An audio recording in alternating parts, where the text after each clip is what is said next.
So hi gang, we're getting halfway through almost a semester now, and here's different types of interfaces I want to talk to you today about, and a lot of them we interact with on a daily basis, but we don't even notice. If you think about the simplest form as command-based interfaces, we do that every day with our keyboards. We type the letter J and the J appears. Space bar for a space. These are prompts, keystrokes. A lot of you are gamers out there, and you know if you move your joystick to the right or left, or if you swivel your mouse, what happens? The interface works. Well, this all grew out of an idea called the STAR interface from Xerox, where they were trying to help their secretaries integrate and work faster with computers. And they came up with this system of windows, icons, menus, and pointing devices, essentially all those command-based pieces that we're using a lot today on almost every invention we have, from our refrigerators to our new washers and dryers, to a lot of you even have them on your watches, which we'll talk about a little later. So there's a lot of things you can think about with these, and one of them is the options through how they're structured in the menu devices itself. These are the areas to where you choose from the provided options. There's a cascading style, which is our most common type that we see, where it's a step down. If you click on one, it allocates the secondary. You click again, it allocates a third. The contextual menu is also a control while clicking. You press the control key, hold it down, and you click, and it opens up a secondary window face, just like the cascading, except you don't see like the stairwell effect to where everything comes down as you maneuver. The icons of design, which I like to work with a lot, is still that persuasive types of features. The most common that we can think about are the essential ones that are still out there and used predominantly today. If you think about Apple's first time, I had a misspelling there, so sorry. Apple's trash can. It's always that friendly notion that we understand what's happening. We put the piece in the trash can, it goes away. Windows folders are emotionally appealing. We know them, we recognize this metaphor. The same thing with a lot of the multimedia interfaces today. They're using all different types of graphics and design, such as audio and visual graphics. Today I'm using one here. I have a graphic design, information, keystroked in. You're hearing my voice, you're seeing a visual aspect. And you can also understand that this is almost a hands-on activity because I'm moving it and controlling the motions, the same as this, right? So it's an interactive piece. Today, just grabbing something, one of the most commons is the wearable types. Here's a piece from YouTube that was just out. We'll go just to look at a snippet in case you haven't seen the iWatch. They're pretty common in a lot of places today, even though they're so expensive. Let's take a look. Welcome to Apple Watch. Welcome to Apple Watch. It's our most personal device yet because it's the first one you actually wear. It works seamlessly with your iPhone, but it's a whole new kind of experience. To make the best use of its size, it has some amazing new interactions and technologies. They make Apple Watch super easy to use when you're on the move. And since it's right there on your wrist, it's ideal for brief interactions. It lets you quickly do things you're used to doing on your phone, but in a more convenient, less obtrusive way. It can even do other things that simply weren't possible with your phone, like give you a discreet tap when you receive a notification, or monitor your heart rate. To tell you more, we've created a series of guided tours. In this one, we'll give you an introduction to Apple Watch. To activate your watch, you don't even have to touch it. Just raise your wrist, and it wakes up. That's it. To turn off the display, simply lower your wrist. Your experience with Apple Watch starts with the watch face. You can customize the design, as well as add additional pieces of useful information, like the weather, your calendar, or a snapshot of your physical activity. You can tap on any one of these to go to the corresponding app. You can access other timely information. Is if you noticed, Apple keeps saying about the user experience. They're showing you physically a touch screen. They're showing you the finger touching and how you can change the interface to your liking. They're telling you that you want to have the temperature or what you've done today, and your activities can be here, and you simply touch and it brings it up. And even the interface, which I think it shows you in a minute, on the back side is where there's allocations of 3 dials that check your heart rate and continuously monitor this for health.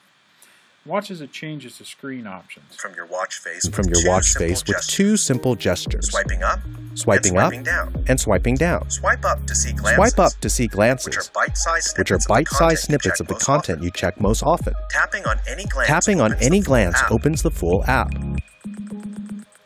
Now, we just talked about that cascading idea. The same type of elementary interface is now designed doing more things in almost a 3-dimensional perspective. Swipe down to see and act on your missed notifications.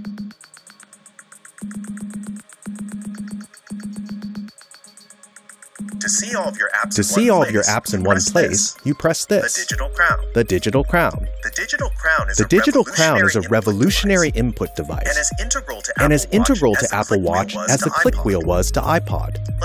What is this similar to now? Think about it. I'm moving it, my mouse on my Mac that I'm using here today. Kind of a change in adaptability of the same interface, which we see in this design, a scroll, touching, hands-on interface, interacting. It gives you the visual. You can also hear an audio. If you ask it to speak, it'll tell you the commands as well. Take a look at how it works. Scrolling with your finger on the screen covers up the information you're trying to see. But when you rotate the digital crown, you can navigate fluidly and precisely without obstructing your view. Now, isn't this not the same thing as what we're talking about with interfaces, the first designs from Windows? It is essentially a cascading interface design to where different data comes up.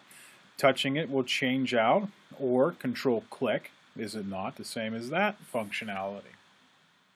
So these are all adaptable innovations. This is not breaking the wheel, but it's a new thing that's incorporated into new inventions to sustain the same type of ideas, but they're also changing the way we work, we feel, we think. They also change our behaviors. And you can go as slowly or as quickly as you want. Adjustments. Scroll just a little bit ahead. Now this is talking about behaviors. Oh, I went too far. I'm sorry, gang. Just to see that idea. You can also use it to make fine adjustments, such as setting a timer, adjusting your daily move goal in the Activity app,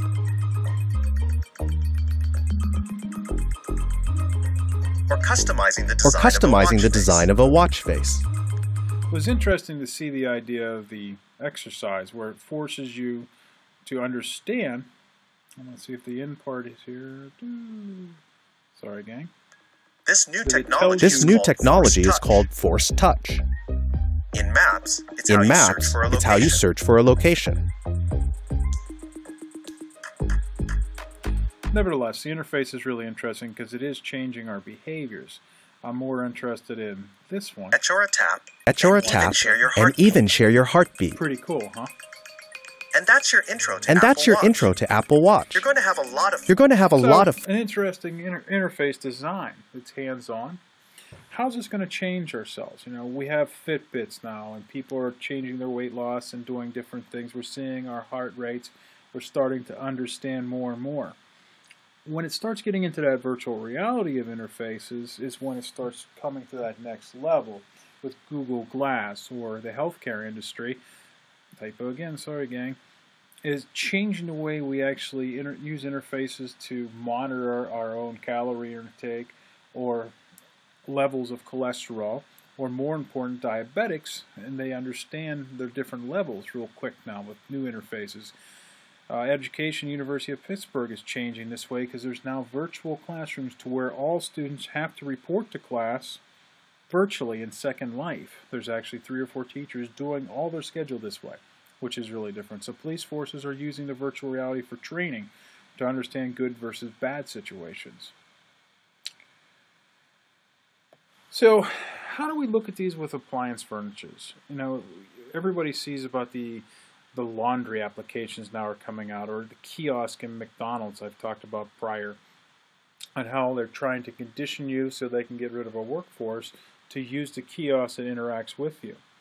There's also the air-based gestures, to where everybody playing the games and they use the functionality with weight loss with holding the two different handheld apparatuses so they can bowl or strike or pull, shoot a gun, do all kinds of different physical aspects like jumping rope even virtually.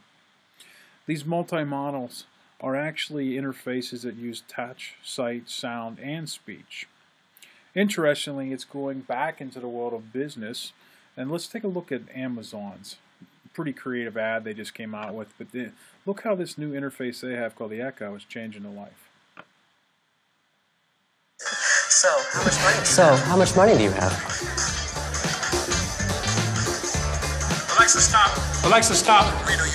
Marino, you definitely have to stop. How you do that? It's my Amazon Echo. It's my Amazon Echo. I can stream music. Order things. And watch this. Alexa, turn on the lights. Alexa, turn on the lights.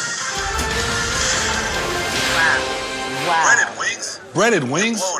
You're blowing it, bro. Alexa, how many championships has Dan Marino won? Dan Marino has won 0 championships. Alexa, how many Oscars has Alec Baldwin won? Alec Baldwin has won 0 Alexa, Oscars. stop. Well played, Marino. Shame on you! This man is a national treasure. Jason, it's all right. No, it's not all right. I will sack this man so hard for you. Gentlemen, we have over 100 million people watching us right now. 100 million people? Hey, Alexa, release that new song, Pep Rally by Missy Elliott. Hey!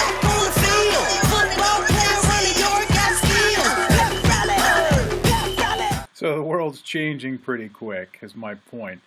Who knows what the next interface design is going to be? Maybe you walk in the classroom and instead of a teacher being there, it's one of these. And I'm working it from my home. I don't know what the next invention is going to be. Hopefully one of you guys will design it and give me 20% for helping you and motivating you along the way. So here's some different things about interfaces. Think about how they're active in your life today.